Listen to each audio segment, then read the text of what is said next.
નમસ્કાર વિદ્યાર્થી મિત્રો, આજે આપણે ઇકોનોમિક્સના છે તે ભારતીય અર્થતંત્રના નૂતન પ્રશ્નના 11મા લેક્ચરમાં મળ્યા છીએ. આપણે આંતરમાળખાકીય સેવાઓ વિશે છે તે વાત કરીએ છીએ. આંતરમાળખાકીય સેવાની અંદર આપણે કીધું હતું કે આંતરમાળખાકીય સેવાઓ એ આર્થિક વિકાસનું એન્જિન છે. આવો શબ્દ છે એ આપણે વાપર્યો હતો. તેમાં સૌપ્રથમ આપણે શિક્ષણની વાત કરી હતી. શિક્ષણનો અર્થ અને શિક્ષણનું મહત્વ એના વિશે વાત કરી આપણે કે શિક્ષણનો અર્થ શીખવવું એટલે શિક્ષણ. કોઈ પણ પ્રક્રિયા શીખવાની જે પ્રક્રિયા છે તે એટલે એને આપણે શિક્ષણ તરીકે ઓળખીએ છીએ. શિક્ષણનું મહત્વ છે એના વિશે વાત કરી હતી. શિક્ષણનું મહત્વ અથવા એના લાભ બે એક જ કહેવાય. એના પણ ટોપિક વિશે વાત કરી હતી. શીખવવાની પ્રક્રિયા એટલે શિક્ષણ. શીખવાની પ્રક્રિયાને આપણે છે શિક્ષણ તરીકે ઓળખીએ છીએ. હવે અત્યારે ભારતમાં શિક્ષણની સ્થિતિ કેવી છે? શિક્ષણની સ્થિતિ જો આપને ખબર જ છે કે સરકારે આ વર્ષે છે તે એપ્રિલમાં સત્ર ચાલુ કરી અને કેન્દ્ર સાથે જોડવાનો આપણે પ્રયત્ન કર્યો હતો. બધાનું છે એક જ બોર્ડ કરવાનો પ્રયત્ન કર્યો હતો. આપને ખબર છે કુદરતને મંજૂરીયું નહીં અને કોરોના આવી ગયો એટલે હતું એની પાછું આપણે શૈક્ષણિક સત્ર છે એ ચાલ્યું. પણ શિક્ષણની તરેહ હોય, શિક્ષણની તરેહને આપણે છે એ ભણીએ છીએ. તમે જો ભણો છો, આપણા દેશમાં શિક્ષણની સુવિધા સરકાર તેમજ ખાનગી ક્ષેત્ર દ્વારા છે પૂરી પાડવામાં આવે છે. આપણે ખબર જ છે જે તમે ભણો છો એ પ્રાઇવેટ છે, ખાનગીકરણ છે. એના દ્વારા અથવા સરકાર દ્વારા ભારતમાં બાળકની ઉંમરને ધ્યાનમાં લઈ શિક્ષણના તબક્કાઓ નીચે પ્રમાણે પાડવામાં આવ્યા છે.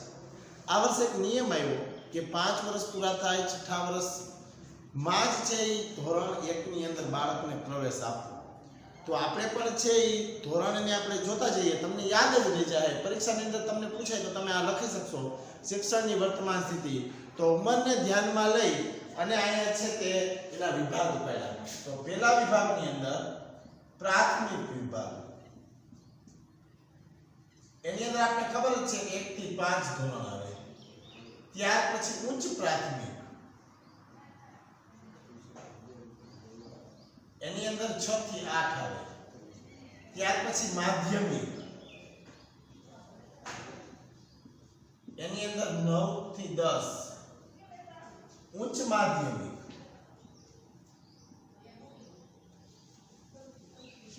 તેની અંદર 11 થી 12. અને ત્યાર પછી આપણે છે તે કોલેજ કે ઉચ્ચ શિક્ષણ, એની અંદર 12 + 3 વર્ષ અથવા ગમે તે. અહીંયા કોલેજ 12 + 3 વર્ષ કે જે આપણે કહીએ છીએ. આ શિક્ષણની ભારતમાં વર્તમાન સ્થિતિ છે આ પ્રકારની છે. આવી રીતના છે શિક્ષણની સ્થિતિ છે હોઈ શકે છે. ભારતમાં ધોરણ 8 પછી પણ આઈટીઆઈ ઇન્ફોર્મેશન ટેકનોલોજી ઇન્સ્ટિટ્યૂટ શિક્ષણ મેળવી વ્યવસાયિક કુશળતાઓ મેળવી શકે છે. આપણા બંધારણની અંદર કલમ છે, આપણી ખબર જ છે કે 6 થી 8 વર્ષ 6 થી 14 વર્ષ સુધીના બાળકોને મફત અને ફરજિયાત શિક્ષણ. યાદ રાખજો વિદ્યાર્થી મિત્રો, 1 માર્કમાં પૂછાય, નોલેજ માટે પૂછાય તો પણ કે મફત અને ફરજિયાત શિક્ષણ છે એ કોના માટે છે ને કઈ કલમમાં છે દર્શાવવામાં આવ્યું છે. તો આપણા બંધારણની અંદર 6 થી 14 વર્ષના જે બાળકો છે તેને મફત અને ફરજિયાત શિક્ષણ એટલું તો ભણવું છે એ જરૂરી છે. આ આપણા શિક્ષણની ભારતમાં વર્તમાન સ્થિતિ છે. પ્રાથમિક શિક્ષણ અને મફત અને ફરજિયાત આપવાની જવાબદારી કોની છે? તો રાજ્ય સરકારની છે અને તેઓ તેને આદેશ આપવામાં આવ્યો છે. આયોજન કાળ દરમિયાન શિશુ મંદિર એટલે બાલ મંદિર થી શરૂ કરી ઉચ્ચ શિક્ષણ આપતી વિવિધ શૈક્ષણિક સંસ્થાઓની સ્થાપના, તેનો વિકાસ વિસ્તારથી થયેલ છે એ જોવા મળે છે. 2013-14 માં ભારતમાં પ્રાથમિક શાળાઓની સંખ્યા કેટલી હતી? 1 માર્કમાં યાદ રાખજો વિદ્યાર્થી મિત્રો. 2013-14 ની ગણતરીએ પ્રાથમિક શાળાઓ 1.4 મિલિયન જેટલી છે જોવા મળતી હતી. તેમાં કેટલા શિક્ષકો કાર્યરત હતા? તો 7.7 મિલિયન શિક્ષકો છે તે કાર્યરત જોવા મળતા હતા. ગુજરાત સરકાર ના ગુણોત્સવ અને શાળાના પ્રવેશોત્સવ દ્વારા શિક્ષણને પ્રોત્સાહન આપતા કાર્યક્રમો દ્વારા વધુને વધુ બાળકોને શાળામાં પ્રવેશ આપવામાં આવે છે. આવા ઉત્સવ ઉજવાય છે. પણ આપણે ખ્યાલ છે કે આ વર્તમાન સ્થિતિ છે એ આ પ્રકારની છે. એટલા માટે હવે છે એવું શક્ય છે નહીં, કારણ કે ભેગું જ થવાનું છે જરૂર નથી. તો આ બધું છે એમના ઓન પેપર છે એ જોવા મળશે. 2013-14 માં પ્રાથમિક શિક્ષણમાં નોંધાયેલા બાળકોની સંખ્યા કેટલી હતી? 93% જેટલી હતી.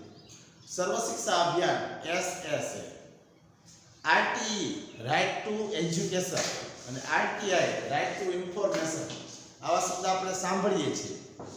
શિક્ષણ અધિકારનો કાયદો દ્વારા શિક્ષણનો વ્યાપ વધારવા પ્રયત્ન છે એ થઈ રહ્યો છે. ગરીબી અને નિરક્ષરતાને કારણે આપણા દેશમાં શિક્ષણનો જોઈએ તેટલો વિકાસ થયો નથી. હજુ નાના નાના ગામડાઓમાં પ્રાથમિક શિક્ષણની સ્થિતિ ચિંતાજનક જોવા મળે છે. એટલે યોગ્ય શિક્ષણ છે એ મળતું નથી. બાળકો છે યોગ્ય શિક્ષણ ભણતા નથી. આ બધા જ પ્રશ્નો છે એ ગ્રામ્ય લેવલની અંદર હજુ છે એ જોવા મળે છે. આપણે જોઈએ છીએ કે 29% જેટલા બાળકો 5 ધોરણનો અભ્યાસ પૂરો કર્યા પહેલા શાળા છોડી જતા માલુમ પડે છે. 29% જેટલા લોકો 5 ધોરણનો, હવે તો જો કે શિક્ષણની સ્થિતિ સારી છે, લગભગ મોસ્ટ ઓફ ગ્રામ્ય લેવલની અંદર પ્રાઇમરી શાળાઓ પ્રાથમિક શાળાઓ હોય છે, એને કારણે 8 ધોરણ તો પૂરું થાય જ છે. પછી છે વિદ્યાર્થીઓ છે એ નથી ભણતા. પણ પહેલા છે આવું છે જોવા મળતું કે 5 ધોરણ સુધી જ ભણે, પછી ભણવા ન આવે. ઉપરાંત હજુ આજે પણ તાલીમ પામેલા શિક્ષકોનું પ્રમાણ છે એ ઓછું જોવા મળે છે. બહુ સરસ મુદ્દો છે વિદ્યાર્થી મિત્રો. ઓછું ભણતર શિક્ષક સામે છે એક પ્રશ્ન છે. 2013-14 માં પ્રાથમિક શિક્ષણમાં 46 વિદ્યાર્થીએ રેશિયો કીધો છે 46:1. 46 વિદ્યાર્થીએ એક શિક્ષક છે એ હોવો જરૂરી છે. શિક્ષક જ્યારે ઉચ્ચ પ્રાથમિકની અંદર 34 સંખ્યા હોય અને એક શિક્ષક હોય, આ રેશિયો છે કેટલા વિદ્યાર્થીઓ હોય કેટલા શિક્ષક રાખવા તે. બાળકોએ એક શિક્ષણનું પ્રમાણ છે એ નક્કી કરેલું જોવા મળે છે. એક શિક્ષક દીઠ આટલા વિદ્યાર્થીઓ. 2013-14 માં માધ્યમિક કક્ષાએ 69% વિદ્યાર્થીઓ નોંધાયેલા હતા, જ્યારે ઉચ્ચતર શિક્ષણમાં 25% જેટલા વિદ્યાર્થીઓ છે નોંધાયેલા જોવા મળે છે. ભારતમાં સાક્ષરતાનું પ્રમાણ છે એ કેટલું છે? ગુજરાતમાં છે સાક્ષરતાનું પ્રમાણ છે કેટલું છે વિદ્યાર્થી મિત્રો? સાલ પ્રમાણે એટલું છે 1981, 1991, 2001 અને 2010 અથવા 11, 2001 અને 2011 10 વર્ષના સમયગાળે છે ભારતમાં અને એમાં આપણા ગુજરાતમાં બેમાં છે શિક્ષણની સ્થિતિ છે એ કેવા પ્રકારની હતી? તો આપણે જોઈએ પ્રમાણ. ભારતમાં સાક્ષરતાનું શિક્ષણનું પ્રમાણ છે 43.75% હતું કે 44.52, 43.57 કે 43.52.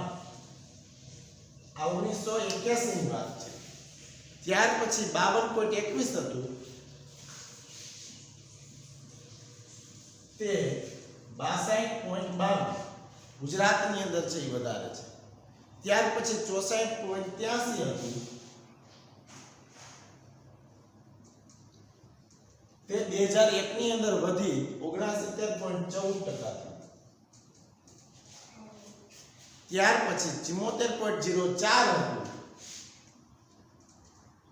તે 79.31% જે શિક્ષણની સ્થિતિ જોવા મળી છે. તો આપણે જોયું કે ભારતમાં વર્તમાન સ્થિતિ છે એ કેવી છે શિક્ષણની. તો તેમાં પહેલા વિદ્યાર્થી મિત્રો આપણી શિક્ષણની આખી તરહ આપી દીધી કે આપણે જે શિક્ષણ સાથે જોડાયેલી છે તો એની અંદર ક્યાં ક્યાં અભ્યાસક્રમો આવે છે, શરૂઆત ક્યારથી થાય છે? ત્યાર પછી શિક્ષણનું સ્તર કોણ સંભાળે છે? શિક્ષકો કેટલા અને વિદ્યાર્થીઓ કેટલા? અને આપણી છે એ આ 40 વર્ષની છે શૈક્ષણિક સ્થિતિઓ છે એ કેટલી છે તેના વિશે છે તે વાત કરશું નેક્સ્ટ લેક્ચરમાં. શું થયું? બંધ થઈ ગયું?